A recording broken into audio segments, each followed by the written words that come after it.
E aí galera da TV Fight, hoje eu estou com quem? Mardoni Sampaio.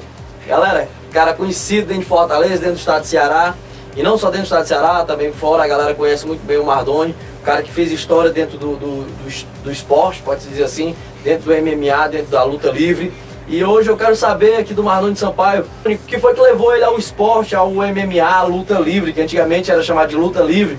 E qual foi a primeira equipe o que foi que levou ele ao MMA, à luta livre? Agradecer a oportunidade aí do meu amigo Esteval, TV Fight, né, que vem fazendo bastante sucesso aqui no estado.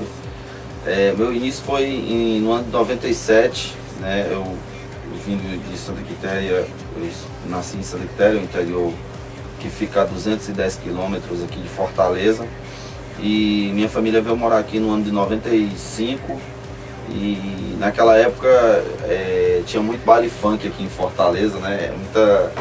Eu era um adolescente, era isso, turma do circuito, super dance, arroz com fumo. Então eram baile funks que rolava muita briga, né? Tinha muita arte de violência. E como eu morava na periferia aqui, no Pan-Americano, e eu ia para os baile funk e ia me danar lá, brigar, e meu pai não tinha mais outra opção de me controlar e resolveu me colocar na academia que tinha na rua lá de casa, que é a Academia Águia Dourada.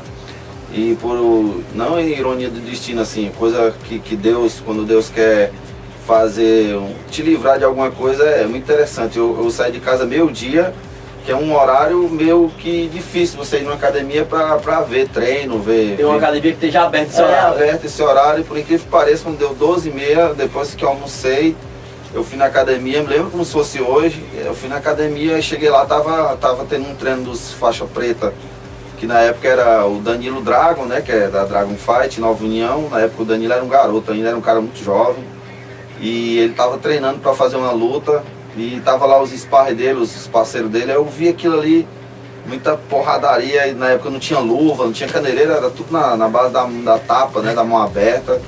E eu disse, é aqui que eu vou ficar, cara. Se eu treinar isso aqui 3 dias lá no baile funk, ninguém me segura. Pra não segurar, hein? Pô, e aí quando eu comecei, eu tive um apoio muito grande do pessoal da Academia Águia Dourada, o mestre Etinho, né, o filho dele, o Arthur, que é o Andrade, que é da Aeronáutica hoje, que na época era o maior nome daqui do estado, top, né?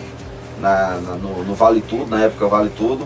E aquele pessoal ali começou a me incentivar, e como eu já era fã deles, já ouvia falar bastante deles, do Danilo, do irmão dele, o Danilo, o professor Demontier, que é uma galera bastante antiga lá. Aí eu fui sendo incentivado por eles. Eu lembro que eu andava cheio de prata, cordão de prata, né, o dedo aqui, todo, como se diz aqui no Ceará, todo pirangueiro, né? Todo de roupa de funkeiro e tal. Aí eu fui mudando meus hábitos, né? Eu lembro que também na época, bastante interessante isso, talvez ele nem lembre disso, e eu lembro demais, o mestre Marcos Moreno, ele dava aula na Academia Senage, dentro do Norte Shop. E a gente ia pra lá, né, treinar, e eu ia com o Danilo sempre me levava, porque o Danilo queria me tirar dessas amizades, dessas influências ruins que eu tinha. E foi assim que começou, eu fui indo e comecei depois de 3 anos treinando, comecei a dar aula, comecei a pegar mais incentivo, mais apoio até do pessoal ali que morava perto da minha casa, e principalmente da minha cidade natal, né, onde eu tenho muita gente lá que gosta do meu trabalho, gosta do que eu faço. E foi isso, em 97 eu comecei e estou aí até hoje, né, nessa batalha. E para mim é extremamente importante eu falar sobre isso, porque é o começo da minha história, né, o começo da minha história. Muita gente se identifica em lutar UFC, em ter uma condição financeira muito alta dentro desse esporte. O meu não, o meu era ser só um faixa preta, pegar uma faixa e principalmente... primeiro lugar era me sair das más amizades que eu tinha, né, daquele ciclo que hoje muitos deles já morreram e sempre estão morrendo lá no bairro. Eu não estou mais morando lá, mas minha mãe está morando lá até hoje, né, mora lá próximo ali da favela do Papoco, Planalto do Pici, e ali muito próximo, e hoje a violência está muito grande. Com certeza, se eu não tivesse entrado nesse esporte, eu não estaria vivo aqui para contar a história, porque eu era bastante danado, o pessoal lá lembra e até hoje o povo fala. Muda da água pro vinho, né? Claro, eu entrei na coisa certa, porque aquela violência que eu tinha dentro de mim, eu comecei a usar no esporte, e o esporte disciplina, o esporte consegue tu dominar esse ódio que tem dentro de ti, por incrível que pareça. Até naquela época eu sofri muito preconceito, marginalizado, porque Eles achavam que eu ia me preparar para bater nos outros na rua e foi o contrário. Até hoje, é bom que uma mãe esteja vendo um vídeo desse aqui, porque mãezinha, um paizinho que esteja vendo, até hoje tem mãe que pai que não quer botar o filho porque pensa que o filho vai se marginalizar, vai sair quebrando todo mundo na escola, vai dar joelhada. Eu acho assim, na minha época de escola, que tinha briga, que tinha se eu não soubesse o karatê quando eu era criança, eu tinha apanhado mais do que eu apanhei, vamos dizer assim. Porque eu não fui só bater, né? Eu não só batia. Eu apanhava também, mas a gente quando ia brigar, usava para se defender e se o cara viesse com muita violência, eu sabia dar um para poder se aquietar. Então assim, foi bom conhecer aquilo.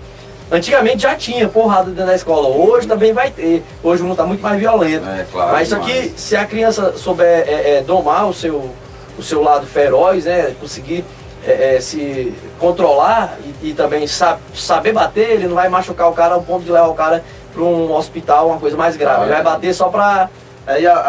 O professor de artes marcial, quando ele é realmente um professor qualificado, ele consegue ter esse domínio, né? Ele consegue dominar a mente do jovem, a mente do adolescente. No meu caso, eu sou prova viva disso. Eu era uma pessoa bastante violenta, eu posso dizer assim, porque eu sou de cultura, né? Uma cultura que eu nasci no interior, uma cultura de família violenta, de família a casos né? bem trágico, assim, de briga, de violência. Então eu fui vendo aquilo ali criança e fui ficando da mesma forma. Quando eu cheguei em Fortaleza naquela época, em 95, se eu não me engano até ano 2000, 99, ano 1999 para 2000, Fortaleza era dominada pelo funk, né? Era a cidade, era a capital do funk, assim, perdia só para o Rio de Janeiro e vinha as atrações do Rio. Eu lembro que o Gigantão, que era uma das casas de show que tinha na José Basto, era 15 mil pessoas, entendeu? Naquela época, eu até tenho meu amigo DJ Cambota, deixar um abraço pra ele. Uma vez a gente sentou, eu e ele, a gente começamos a lembrar daquela época. Meu Deus, também. Pô, meu Deus do céu, se fosse hoje, cara, minha Nossa Senhora, aquilo ali, gente de um lado do outro brigando, a torcida do Fortaleza, a torcida do Ceará. Infelizmente o baile funk foi extinto aqui em Fortaleza, né? Você pode falar em qualquer festa, mas menos baile funk, porque era muita violência e eu tava infiltrado ali 100% dentro. E quem levava a galera lá no bairro, eu que ligava, né? Ligava pro programa da Superdança para pedir cortesia, eles mandavam o caminhão para pegar. Cambão, mandava o cambão e a gente ia pro baile. Engraçado, eu até hoje falo isso com o Mazalu também, que era um cara aqui da Barra do Ceará, que é muito meu amigo demais, a gente trabalha de segurança. A gente comentando, falando sobre isso passado, a gente se pegava no tabefe na mão. E isso, graças a Deus, passou, né? Foi uma fase que eu tive na minha vida e foi graças a essa euforia, essa danação minha, que eu me tornei um atleta, um vencedor na vida aí, dentro do esporte, né? Hoje eu tenho vários alunos, sou um exemplo de vida para toda a minha família e para algumas pessoas aí que gostam do que eu faço, né? Isso é que é bom falar, né? Com certeza, que é uma mudança de vida. A gente sempre vem bater nessa tecla da mudança de vida que o esporte traz para a pessoa, tanto fisicamente, na saúde, como também espiritualmente, mentalmente. Eu sempre falo, Esteval, que se o governo desse mais apoio a esse estilo, né? As artes marciais, que eu sei que o karatê tem um certo apoio, o judô, pelo fato de ser um esporte olímpico, tem uma visibilidade melhor. Mas hoje o que está na moda é o MMA, né? O MMA é o esporte que mais cresce no mundo todo. E conciliando junto está o jiu-jitsu, o muay thai. A nossa área, a luta livre esportiva, é semelhante ao jiu-jitsu, mas não tem o uso do kimono, que também é bem interessante, uma espécie de grego-romana. E se a gente tivesse mais apoio, com certeza a gente salvava muita vida aí, dessa vida do crime. Muita gente ia ser salvo. Ainda tem um filho de uma mãe, de um deputado que não tem o que fazer, tramitando uma lei aí para poder ser proibido de televisionar. Mas só que eu acho que ele não vai conseguir não, porque graças a Deus a gente tem que levantar a mão pro céu, porque a Rede Globo, né, vai mexer com gente grande. Até então, eu nunca tinha dito assim, graças a Deus a Rede Globo não tem nada de bom pra ninguém, mostra as coisas erradas pra família, não traz nada de família, não ajuda nada na família, pelo contrário, mostra que você tem que fazer coisa errada, fica incentivando a fazer coisa errada.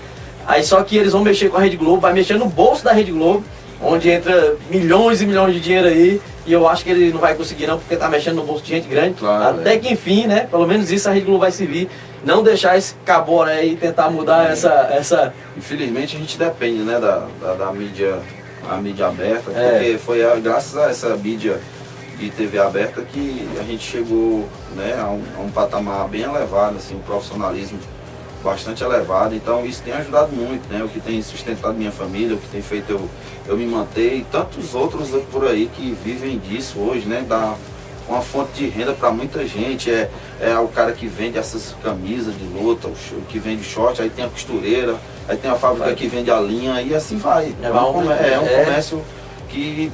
Hoje todo canto você vê um carro vestido com a camisa, claro, e você olha ali, o cara lutador. Feiras, não, mas eu comprei ele na feira. Nas feiras, isso é interessante, isso é que é bom a gente lembrar, galera, né? Eu não deputado ficar querendo, sei lá, acho que ele tá querendo uma fatia de bolo aí, não tá conseguindo. Não tá conseguindo meter a faquinha dele. Enquanto a Globo a gente que é do esporte, a gente sabe, a crítica que a gente faz da Globo, ela é bem, assim, na cara mesmo, é o câncer do Brasil. O câncer do nosso país é o câncer. Da família, é o câncer. É o TV Globo. TV Globo com certeza é o câncer do Brasil. Pronto. Deixa eu te fazer uma pergunta. Em 97 foi quando tu engajou a tua cabeça ali no tatame pra começar a lutar, que na época nem de tatame, eu acho que tinha, a gente treinava mesmo, era na madeira ou então no chão. Na época lá era o carpete. Carpete, botava o carpete, queimava que só a peste. Queimava mesmo. Vocês só roçavam, queimava, passava o pé rápido, queimava. Pronto, era o tempo do carpete. Quem pegou essa época aí das lutas livres, que era feita assim, sofreu um bocadinho, daquilo que pegou. Cabeça, eu lembro de uma luta aqui em Fortaleza que eu nunca esqueci, foi do Paulo Guerreiro, Paulo de Tarso contra o Diego Araújo, né? Foi mais ou menos nessa época aí. Nossa senhora, foi uma luta muito dura mesmo, entendeu? Foi uma luta demais, cara, demais, entendeu? Tem luta época, né? Essa pra mim foi, eu ainda né, tava iniciando ali, eu fui ver a luta, aí eu pensei, acho que isso não dá pra mim, não, eu vou sair fora. O cara vai vendo a luta, vai crescendo. Tem tantas outras, né? Também, né? Depois já mais moderno, teve uma luta aí do Josenildo contra o Eduardo Rocha, né? Josenildo Rodrigues, que é um fenômeno, o Eduardo Rocha, que era o top do jiu-jitsu aqui no Ceará. Também foi uma luta demais, demais. Então tem muita coisa aí que eu tenho gravado na cabeça, né?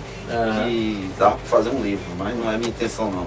Vamos na história que eu quero saber em que ano foi que, ou se tu não tentou, que ano foi que tu começou a treinar pano?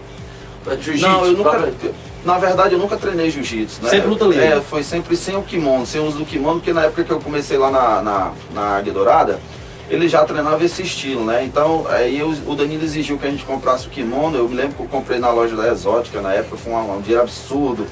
A minha mãe não queria comprar, o que aí comprou o kimono, parcelou de 12 vezes, foi um sufoco. E quando eu comprei o kimono, eu cheguei com o kimono, o Danilo, não, ninguém vai precisar de kimono não, vamos ficar sem o kimono mesmo. Então, foi ficando, aí logo depois veio o Buda, né? O Buda do Rio Grande do Norte, veio para Fortaleza e decretou uma guerra aí contra o jiu-jitsu, né? Que ele teve um problema lá em Rio Grande do Norte e quando ele veio para cá ele decretou guerra e a equipe que se uniu com ele na época foi a Dragon Fight, na qual eu fazia parte. Então a gente ficou tipo o Muay Thai, né? A luta livre contra o jiu-jitsu, que é tanto que ele lançou um desafio num evento que teve aqui em Fortaleza, se não me engano foi o Champion Night. Ele lançou um desafio para qualquer faixa preta do pano para poder lutar com ele. Aí foi que o Marcos Moreno subiu na época e foi lançado o desafio. Anos depois eles lutaram, né? Foi uma luta muito polêmica porque o Buda ganhou, o Moreno desistiu, ficou aquele mal entendido, né? Mas assim, por conta disso eu nunca fui assim muito fã de treinar de pano. Hoje é que eu tô, né, com a mente mais aberta, e até porque essa história de jiu-jitsu versus luta livre versus Muay Thai, isso é antigo, mas isso é antigo, galera. Pra quem não conhece, pra quem não sabe da história, sempre teve uma rixazinha da galera aí do luta livre com o pano, dizendo que a luta livre foi melhor do que o pano, a primeira desde o tempo das lutas greco-romanas. Aí vem o jiu-jitsu e diz que é a arte que pode, que salva o jiu-jitsu. Aí quando chega, e sim, se for uma luta no meio da rua, cadê? Vai botar o kimono e tal. Aí tinha essas diz que diz e gerou muita confusão, gerou muita briga por causa de besteira. Você sabe disso, eu tenho muita amizade com o pessoal de jiu-jitsu, o Maninho da Evolution, o Raspinha, enfim, muita gente, Marcos Moreno, muita gente aí que merece meu respeito. Mas é bom que fique bem claro que luta livre aqui e jiu-jitsu lá. Né? Fica bem claro isso, que entendeu? A gente tem amizade e tudo, mas luta livre é uma coisa, jiu-jitsu é outra, que fica bem claro isso. A galera fica até chateada às vezes quando tá a Globo, vamos dizer assim, né? O canal Combate tá transmitindo a luta e o cara diz, aí ó, o cara muito bom no pano, muito bom no jiu-jitsu, finalizou. E o cara nem treina em jiu-jitsu, aí ele se chateia depois, vai... Claro, vai a guilhotina, né? A Guilhotina. guilhotina não é um golpe oriundo do jiu-jitsu, né? É um golpe oriundo do sem kimono, ou seja, da luta livre. Aí quando um lutador ganha na guilhotina, a Kira Gracie fala que tá com jiu-jitsu afiado. Aí quando o cara ganha numa leg lock, numa chave reta de joelho, de perna e tal, que também é golpe de luta livre, vai levar. E tá com jiu-jitsu afiado. Isso deixa a gente bastante magoado, porque querendo ou não é um certo preconceito. E ela conhece. E muita gente pensa assim, o que é luta livre? Que uma vez um faixa preta de jiu-jitsu me fez essa pergunta, eu fiquei envergonhado de responder e disse, não, luta livre é um estilo aí novo e tal. Fiquei na minha, porque se o cara for faixa preta de jiu-jitsu, ou não sei, se for praticante de jiu-jitsu, ele tem por direito de saber a história do esporte dele. E se ele souber na história do esporte dele, ele vai saber que teve uma época que os Gracie deram uma certa paralisada quando conheceram o Eugênio Tadeu, conheceram o Hugo Duarte. Então é uma guerra bastante antiga e que eu acho que o pessoal de jiu-jitsu tem que conhecer. Tem que ter, principalmente quando o cara é faixa preta, o cara me faz uma pergunta dessa, foi até uma pergunta desrespeitosa, mas aí eu fiquei, eu preferi silenciar, respeitar, até porque eu vi que ele não era um cara assim dentro da história, era um cara tem cara que bota a preta na cintura, mas não procura saber a história. É um atleta, né? Só de dentro do tatame, só quer receber a faixa. Isso, aí eu acho isso, se você me perguntar aqui na luta livre, eu vou responder você do começo até hoje, até o dia de hoje. Então, eu sou faixa preta de luta livre, defendo esse esporte e repito, eu tenho muito respeito pelo jiu-jitsu, é um esporte muito eficiente, tem ajudado muita gente, mas que fique bem claro que luta livre é luta livre e jiu-jitsu é jiu-jitsu. Galera, vocês aí tirar as dúvidas de vocês quando vocês vê lá no Akira Gracie dizendo, tá com o jiu-jitsu afiado, presta atenção qual foi o golpe, se ele pegou na... Nem tudo é jiu-jitsu, né? Se ele exatamente. Não é porque foi puxão, às vezes o cara dá uma queda, um ultimata do judô, tá com jiu-jitsu afiado, ou então tá com extra e tal, tem que ver. Só existe duas, no wrestling e jiu-jitsu. Existem tantas outras coisas que ele pode fazer. E vamos lá, na atualidade, Mardoni Sampaio tem alguma luta preparada para os seus amigos aí? Dia 12, né? Quando é que vai ser? Dia 12 de outubro. 12 de outubro. Lá na minha cidade natal, em Santa Quitéria, vai ser a revanche contra o Bad Boy, o Anderson, o Bad Boy que eu lutei com ele em Sobral. Já vai ser a revanche dessa última luta que foi polêmica? Foi uma polêmica grande porque eu dei uma entrevista para outro canal também, outro blog, né? E eu soltei os cachorros lá pra cima dele porque ele não bateu o peso, né? Essa questão de peso é um negócio hoje muito rigoroso, né? Muito sério, muito profissional. Então, eu cheguei na balança de 8.400, cheguei de 8.400 e ele chegou de 90, né? E a gente combinou para que no outro dia ele pesasse 8.8. E no entanto ele pesou 9.2, 9.1 em alguma coisa, 9.2. Aí gerou assim um mal-estar, porque se eu não lutasse ia pegar mal para mim, porque Sobral é bem próximo da minha cidade, tinha muita gente lá para me ver. E que também ia queimar o nome do evento, né? Ia ficar mal para o organizador, o Carlos Araújo, lá do Sobral Extreme. E eu tive que lutar, entendeu? E não teve alteração de bolsa, eu não botei o Carlos contra a parede pedindo um maior valor. E a gente até sentou lá numa sala lá para ver se tirava alguma coisa do Bad. E o Bad falou que não podia tirar, porque ali era o dinheiro do sustento dele, do mês e tal.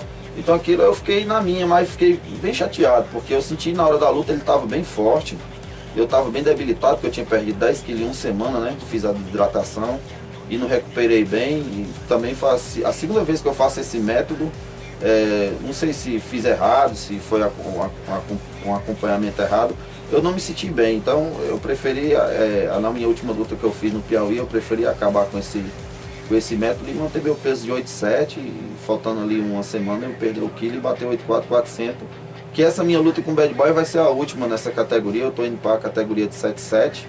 Vai baixar mais ainda. Vou baixar mais ainda, eu ver se esse ano ainda eu tô com alguma coisa aí prevista para fora do país, para lutar em dezembro.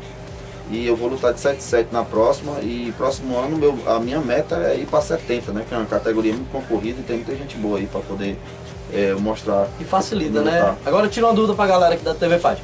A gente quer saber o seguinte, se tu tivesse desistido da luta, porque tu tinha batido teu peso, a questão da bolsa, o que era que o Bad Boy ia sair com essa bolsa? Ele saía com o que de dinheiro nessa história? Se tu tivesse, cara, não vou lutar, você não bateu peso.